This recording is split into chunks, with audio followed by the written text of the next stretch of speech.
Okay, bonjour à tout le monde, je suis Yaovi Gagou de l'Université de Picardie, je ne viens pas d'ailleurs. Je fais mes activités de recherche au sein du LPMC, le labo de physique qui est de l'autre côté donc, de la rue Saint-Leu. Et puis voilà, je suis maître de conférence à l'UPJV depuis 2004. Alors, je vais vous parler aujourd'hui de comment il faut se débarrasser des gaz dans les réfrigérateurs, parce que c'est des éléments qui sont toxiques, ils contribuent aussi à l'effet de serre. Je vais vous expliquer tout ça tout à l'heure. Et comment on peut trouver donc des alternatives pour les remplacer. On veut refroidir, mais avec la matière solide. Aujourd'hui, nous sommes tous d'accord sur ce constat, comme quoi la planète se réchauffe. Vous voyez donc les ours, ils sont un peu perturbés dans leur environnement. Vous allez voir aussi que des lacs sèchent, ils tarissent. Et puis voilà, donc il faut faire quelque chose.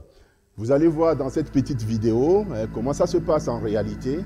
Vous voyez des glaciers qui fondent, les niveaux des mers augmentent et ça crée un problème vraiment très important. Et il faut que chacun de nous prenne une part de responsabilité donc, dans cette activité-là, de lutte contre le réchauffement climatique. Et je vous dirai pourquoi nous, on a choisi un domaine particulier pour participer ou contribuer donc, à cette lutte-là donc, contre le réchauffement. Vous voyez les ouragans, vous voyez un peu ce qui se passe dans les médias. Vous voyez qu'on est arrivé à un moment où il faut agir. Il faut agir et il faut réduire l'émission de CO2, surtout. Voilà, donc cette vidéo s'achève. L'effet de serre, en réalité, comment ça se passe? Il y a le rayonnement du soleil qui arrive sur la Terre, donc qui traverse des couches de gaz qui englobent notre Terre. En réalité, ce rayonnement, il arrive à plus de 54% sur la Terre. Une partie est réfléchie et une partie est absorbée. Mais en réalité, dans les 54% que vous avez là, il y a une interaction avec la couche terrestre. Et puis, ça va créer d'autres types de rayonnements qui vont vouloir s'échapper de la Terre. Mais comme ils ne sont pas beaucoup plus énergétiques que l'énergie qui arrive du Soleil, vous allez voir que 85% de ce qui est resté donc, est piégé par les gaz que nous produisons par rapport à notre activité sur la Terre. Et donc, c'est ça l'effet de serre, en réalité. Donc, le rayonnement est piégé et puis la planète se réchauffe. Alors, donc, la cause principale, c'est le CO2 qui est plus abondant. À plus de 50%, il contribue à l'effet de serre. En plus de ça, il y a d'autres gaz. Il n'y a pas que le CO2. Vous voyez, il y a la vapeur d'eau, il y a par exemple le méthane. Et en particulier, nous, on va se localiser sur tout ce qui est fréon, les gaz dans les réfrigérateurs. Vous voyez, donc le fréon, donc c'est le CFC, le chlorofluorocarbure. Vous êtes d'accord? Alors, donc, vous savez que nous produisons le froid pour pallier à des problèmes. Il fait chaud, quelque part, il faut refroidir, ou bien on en a besoin pour conserver nos aliments, etc. Vous comprenez? Et là, il y a deux modèles. Donc là, actuellement, on peut refroidir par l'effet Peltier. Donc, il s'agit donc de la jonction entre un semi-conducteur et des métaux.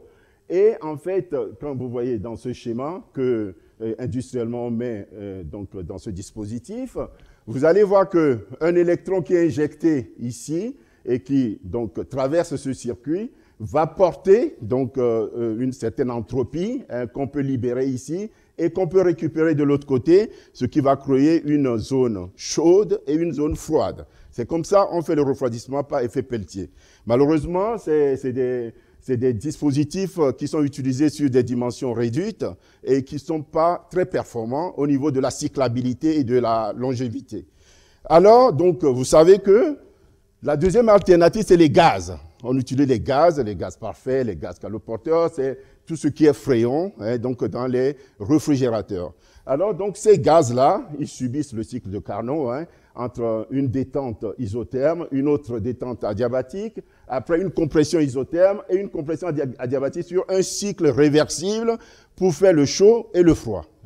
Quand vous regardez généralement, la partie chaude, c'est le derrière de votre frigo. Le frigo, il est chaud. Quand vous mettez la main sur le radiateur derrière, il est chaud et l'intérieur du frigo, c'est la source froide. Ça, c'est le cycle de Carnot. Donc, Qu'est-ce qu'il faut faire aujourd'hui? Puisque pour décrire le cycle de Carnot dans ces réfrigérateurs, c'est les gaz. Ces gaz-là, ils sont toxiques et ils contribuent à l'effet de serre. Donc, effectivement, il faut faire quelque chose. Alors, nous, on va regarder un peu comment ça se passe pour le fréon. Vous voyez le fréon ici, il contribue environ à 17% pour donc, les gaz à effet de serre. Alors, donc, vous voyez le CO2, donc ça c'est plus de 50% de CO2 qui contribue à l'effet de serre. Donc nous, dans notre labo, on va essayer de trouver des alternatives à ces gaz-là, du fréon qui produit le froid. Alors, donc, comment il faut faire? L'objectif, c'est de réduire l'effet de serre, de choisir donc une production qui est écologiquement parlant plus accessible, changer les gaz dans ces réfrigérateurs, c'est ce que nous voulons faire, et puis donc opter pour des dispositifs qui ont une basse consommation. C'est ça, les alternatives, c'est-à-dire c'est les habitudes qu'on doit adopter dès maintenant. Alors pour cela, il existe bien des solutions alternatives, vous voyez, en se basant sur le principe de l'électrocalorique, ou bien donc du barocalorique, ou bien du magnétocalorique, ou bien donc du piézocalorique. Donc ces techniques existent. Les principes sont connus depuis les années 30. Mais vous savez, comme les gaz donc, sont plus faciles et que la thermodynamique des gaz donne des résultats plus rapides, donc pendant plus un demi-siècle, on a développé ces dispositifs de refroidissement à base des gaz. Vous voyez, donc ces thématiques-là sont restées un peu en train de dormir. Et vous devez savoir aussi que la recherche, lorsqu'on la finance, il faut qu'il y ait un retour. Hein, donc, c'est-à-dire qu'il faut qu'on ait donc un retour d'investissement sur ce qui se fait. C'est pour cela que ces thématiques sont restées un peu dans les tiroirs. Vous comprenez? Alors, donc, nous, au LPMC, nous avons deux thématiques qui interviennent donc, dans ce domaine. C'est l'effet électrocalorique et l'effet magnétocalorique. C'est-à-dire qu'on applique un champ électrique sur un dispositif qui contient des dipôles actifs. Les dipôles vont se renverser. Quand ils se renversent, qu'est-ce qui se passe? En réalité, le matériau se réchauffe. Mais par un processus, on peut récupérer cette chaleur, soit pour chauffer, comme la pompe à chaleur, ou soit pour refroidir l'intérieur d'un frigo. Ou soit c'est l'effet magnétique qui est en réalité l'effet magnétocalorique, c'est le même principe. On va appliquer un champ magnétique sur un matériau qui possède des spins actifs qu'on peut renverser. Le matériau, avec le renversement de ces dipôles, en réalité, ça va créer une variation d'entropie et donc la variation de chaleur à l'intérieur du matériau. Et en ce moment, on peut l'utiliser pour chauffer ou refroidir. Alors, donc, il faut garantir ce qu'on appelle la réversibilité du système. Alors, donc, pour les ferromagnétiques ou bien les ferroélectriques, ou bien les piézoélectriques, il faut garantir le fait qu'on décrive un cycle d'hystérésis. Lorsqu'on applique les champs dans le sens positif, on peut saturer le système dans le sens up, et puis donc on peut, en appliquant le champ inverse, aligner les dipôles pour avoir le même état de saturation à l'inverse. C'est ce que je schématise ici, avec des dipôles aléatoirement présents, sans l'application du champ, et puis lorsqu'on applique le champ, on aligne les dipôles, on diminue en fait l'entropie du système, mais comme c'est un système réversible, cette diminution de l'entropie est compensée par l'entropie des phonons, donc l'agitation thermique au sein du matériau. Ça va créer la chaleur. Vous êtes d'accord? Ensuite, donc, on peut toujours, en fait, consolider ce raisonnement par les approches théoriques. Parce que thermodynamiquement parlant, un système qui possède par exemple des dipôles, que ce soit magnétique ou électrique, qui subit une perturbation, ça peut être une déformation ou bien un déplacement, ou bien ça peut être une variation d'entropie, va respecter la première et la deuxième loi donc, de la thermodynamique. Alors, donc, comment ça se passe? On va prendre l'énergie de Gibbs du système, et qu'on va décomposer en fonction des paramètres conjugués, que vous voyez là avec les transformations de Legendre.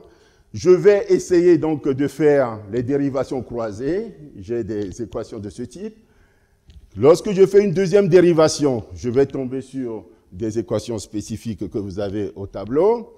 Et ensuite, je peux calculer l'entropie du système si je fais varier le champ électrique. OK? Ensuite, qu'est-ce qu'on fait de ça? L'entropie globale, lorsque je varie le champ d'une position E1 vers une position E2, je vais calculer l'entropie globale, la variation d'entropie globale du système.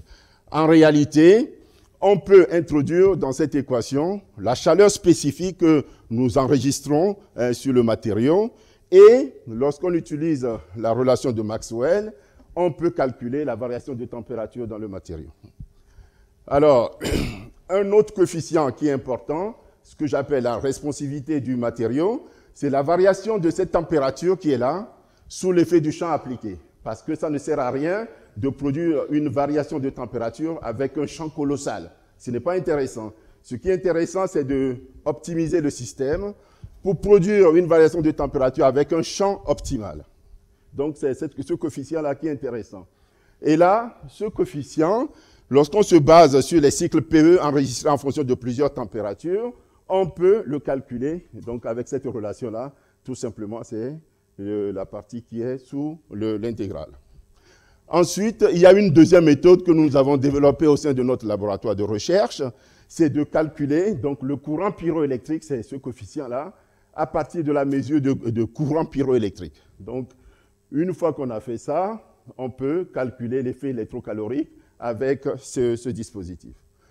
Il y a une autre méthode qu'on utilise pour évaluer donc, cette variation donc, adiabatique du matériau, c'est-à-dire de température dans le matériau, c'est la mesure de chaleur spécifique, ce qu'on appelle la mesure directe de l'effet électrocalorique. Alors, l'effet électrocalorique, bien évidemment, il est comparable au cycle de Carnot. Regardez bien ici, lorsque je comprime un gaz, vous voyez, c'est l'équivalent d'appliquer un champ électrique sur le matériau. Le gaz s'échauffe. Ça, c'est, vous voyez, donc, et puis, donc, quand je récupère cette chaleur, je peux garder le matériau donc, sur une isotherme.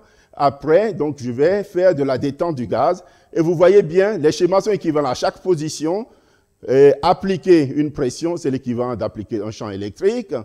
Ici, récupérer donc la chaleur qui est produite ici, c'est l'équivalent donc de garder le champ et de récupérer cette chaleur.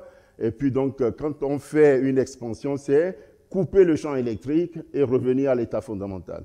Donc ça, il n'y a pas de doute pour qu'on puisse remplacer les systèmes donc, qui sont basés sur le cycle de Carnot avec les gaz caloporteurs, avec donc, les phénomènes électrocaloriques, magnétocaloriques, barocaloriques. Alors donc ici, qu'est-ce qu'on fait concrètement pour faire ce calcul? On enregistre ici les cycles PE, par exemple dans le cas d'un ferroélectrique, et on s'occupe donc des branches supérieures donc, de ce cycle. Donc c'est les branches supérieures ici. Vous voyez que donc, quand on les prélève, on a ça. Et à partir de ces branches-là, vous voyez qu'on peut se mettre à chaque valeur du champ et on va voir comment évolue la polarisation en fonction d'un champ fixe et en fonction de la température. Donc, on fait un traitement numérique donc, de ça. Ça permet de tracer cette courbe-là, donc l'évolution de la polarisation en fonction de la température pour chaque champ choisi donc, dans ce diagramme. Et on calcule la dérivée, c'est-à-dire le coefficient pyroélectrique en fonction de la température. On l'injecte dans ce calcul et ça nous permet, en injectant aussi la chaleur spécifique, de calculer la variation de température électrocalorique. Okay. Ensuite, qu'est-ce qu'on fait? Le problème, c'est d'avoir la plus grande variation possible de la température électrocalorique. Alors, ben, il faut trouver donc dans quel matériau, quel type de matériau, comment le matériau doit être formé. Donc, il y a des voies, il y a beaucoup de possibilités. Il faut travailler sur les poudres et les céramiques de ces matériaux. Il faut choisir le bon matériau. Il faut faire des dopages avec des cations et des anions. Généralement, ces dopages permettent de ramener la température de transition vers la température ambiante. Vous êtes d'accord? Ce qui permet de garantir l'application donc à la température ambiante. Après, il y a aussi les films et les super réseaux, ce qu'on appelle les hétérostructures. On peut aussi penser à des composites, comment associer des matériaux pour avoir l'effet électrocalorique le plus géant. Ou bien on peut avoir des matériaux qui sont multicaloriques, c'est-à-dire que à l'intérieur du matériau, il y a les ferromagnétiques et il y a en même temps les ferroélectriques dans le même matériau. Et donc l'objectif, c'est de les utiliser pour avoir une variation plus importante. Alors donc le coefficient électrocalorique, c'est un des facteurs le plus importants, c'est-à-dire que vous avez des dipôles qui sont actifs, mais c'est la dynamique de renversement des dipôles qui contribue à l'effet géant dans le matériau. Donc, on s'attend au fait qu'une transition de phase du type premier ordre va donner plus d'électrocalorique en réalité. Alors, donc, il y a dans les systèmes multicaloriques, comme je le disais tout à l'heure, on peut avoir un matériau qui est pris dans cette zone où il y a de l'électrocalorique et du magnéto, ou bien un matériau qui possède donc plus de piézo avec du magnéto, etc. Ou bien un matériau qui va être pris ici, qui est vraiment multicalorique, qu'on peut utiliser pour évaluer donc la variation de température. Dans le cas, par exemple, de l'électrocalorique, ce coefficient-là permet, donc ce calcul permet de calculer le delta T, et dans le cas du ferromagnétique, on va avoir ce système. Alors, donc, l'objectif de nos recherches actuellement, c'est de savoir si la coexistence de ces propriétés n'aboutissent pas à des effets de variation de température géante, tout simplement. C'est ça l'idée. Alors, donc, une autre piste, c'est d'aller choisir le matériau là où il y a la coexistence de phases dans le diagramme de phase. Et donc, ça va donner donc, des trucs un peu inattendus. Et c'est ce qu'on est en train de faire. On cherche des compositions spécifiques dans un diagramme de phase pour avoir l'effet électrocalorique ou magnétocalorique le plus géant. Nous, au LPMC, on a travaillé sur ce système, donc le BCT, parce que comme pour des raisons donc, de respect de la nature, pour les raisons écologiques, on a pris un matériau sans plomb. Sans plomb, vous voyez, donc c'est du PCT. Et on a fait des dopages spécifiques. Alors, premièrement, ces dopages nous ont permis de ramener la température de transition vers l'ambiante, parce que je rappelle que la température de transition, c'est le point où la variation électrocalorique est plus importante. Bon, si elle se passe à 120 degrés, pour les applications quotidiennes, ce n'est pas intéressant. Alors, les dopages spécifiques avec ces éléments qui sont là permettent, donc les dopages nous permettent de ramener la température vers l'ambiante. On a fait ce travail et je résume donc les résultats ici. Lorsqu'on fait les dopages aux tellures, on voit donc la responsivité donc, qui est de l'ordre de 0,045, ce qui est intéressant pour nous. Et dans la littérature, on a les meilleurs dans ces matrices BCT actuellement. Et donc, on a publié donc, des papiers là-dessus. Et le dopage au germanium a donné donc un résultat équivalent pour les concentrations 4% et pour l'autre 2%. Alors, on a développé, comme je vous le disais tout à l'heure, l'effet électrocalorique avec la mesure du courant pyroélectrique. On a fait des comparaisons avec le calcul par PE. Vous voyez qu'on a environ 5% d'erreur, ce qui est intéressant comme résultat lorsque nous comparons les méthodes basées sur PE et les méthodes basées sur la lecture du courant pyroélectrique. Donc, en magnétocalorique, nous avons aussi obtenu un résultat très intéressant sur la matrice LCMO avec une création lacunaire de 5%. Et dans la littérature, nos résultats qui tournent autour d'une variation de température de 5 degrés. Vraiment, c'est des résultats intéressants que nous avons déjà publiés donc, dans la littérature. Maintenant, pourquoi il faut faire ce travail? C'est ça, il faut se poser la question. C'est beau de faire de l'électrocalorique, mais il faut que ça serve à quelque chose. Alors, donc, vous regardez ici. Quand vous avez vos ordinateurs aujourd'hui, lorsque bon, le processeur est un peu chaud, alors votre ventilo, il se déclenche. Il fait du bruit des fois. Hein, des fois, c'est bruyant. Et vous voyez que ce n'est pas intéressant de garder donc, ces systèmes-là. Hein. On peut utiliser donc l'électrocalorique pour refroidir les processeurs des ordinateurs. On peut l'utiliser dans l'automobile. On peut l'utiliser aussi dans l'aérospatial. Et donc, le rêve ultime, c'est de l'utiliser dans le textile. Pour qu'en réalité, en hiver, lorsqu'il fait très froid, on a un vêtement bourré d'électrocalorique qui nous réchauffe. Vous êtes d'accord? Et lorsqu'il fait très chaud pendant l'été, il faut des électrocaloriques pour nous donner une sensation de froid. C'est le but, un des objectifs que nous poursuivons. Alors, donc, en conclusion, je vous montre ici qu'au LPMC, nous avons travaillé sur les matrices BCT. avec des dopages spécifiques, on a trouvé des résultats intéressants. Les propriétés ferroélectriques sont mises en évidence dans ces systèmes. Alors donc, nous avions, en ajoutant donc les taux de concentration, on a déplacé les températures de transition pour les ramener vers l'ambiance pour des applications spécifiques. Et puis donc, nous avons trouvé le large effet électrocalorique sur la matrice dopée au tellurium.